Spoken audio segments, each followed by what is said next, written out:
তুলনায় বেশি শব্দ দূষণের এক্সপোজারে থাকে, সেই কারণে তারা মানসিকভাবে ডিস্টার্ব থাকে, তারা অসহনশীল হয়ে যায়, তারা ক্ষুব্ধ থাকে এবং সামাজিকভাবে ছোট ছোট যে সহনশীলতার দৃষ্টান্ত স্থাপন করার কথা সেগুলো না করে অ্যাগ্রেসিভ থাকছে। আমরা এই ধরনের 14টা স্টাডি করেছি শব্দ দূষণ নিয়ে।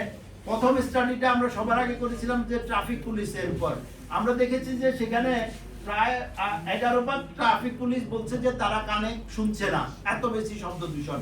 প্রায় 35 ভাগ ট্রাফিক পুলিশ বলছে যে ভাষায় গিয়ে তারা অনেক জোরে কথা বলতে হয়, কারণ মানে তারা মনে করে যে তার কথা অন্যরা শুনছে না, এবং টিভির ভলিউম তাদেরকে বেশি দিয়ে টিভি দেখতে হয়, যেখানে পরিবারের অন্যরা বলছে এত শব্দ দিয়ে কেন টিভি ছাড়ানো হচ্ছে, অর্থাৎ তাদের শ্রবণ ইন্দ্রিয় সমস্যা হচ্ছে।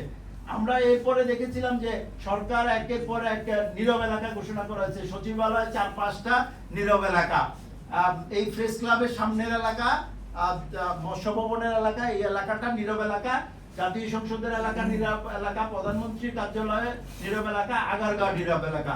এবং আমরা এখানে দেখতে পাচ্ছি যে নীরব এলাকাগুলো ঘোষণা করা হয়েছে, কিন্তু এগুলো ঘোষণা করার আগে বিজ্ঞান ভিত্তিক কোনো তথ্য উপাত্ত এবং গবেষণাই করা হয় নাই।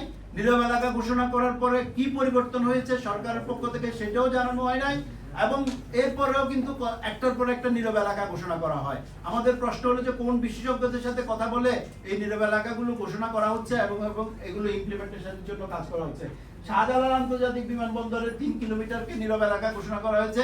খুবই আশঙ্কার বিষয় হলো নীরব এলাকা ঘোষণা করার আগে যেই শব্দমান ছিল, নীরব এলাকা ঘোষণা করার পরে শব্দ দূষণ আরো বেশি বৃদ্ধি পেয়েছে।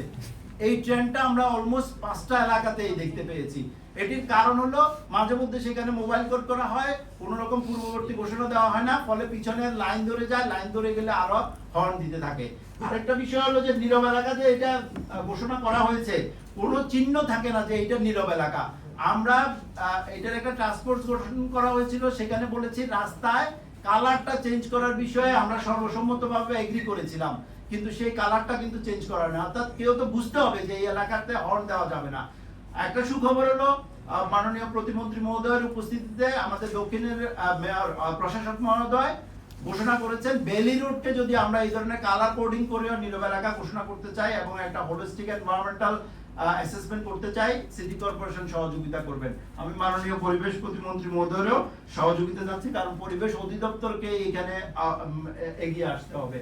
আমাদের ক্যাপসের আরেকটা স্টাডি ছিল যে শিক্ষা প্রতিষ্ঠানের সামনে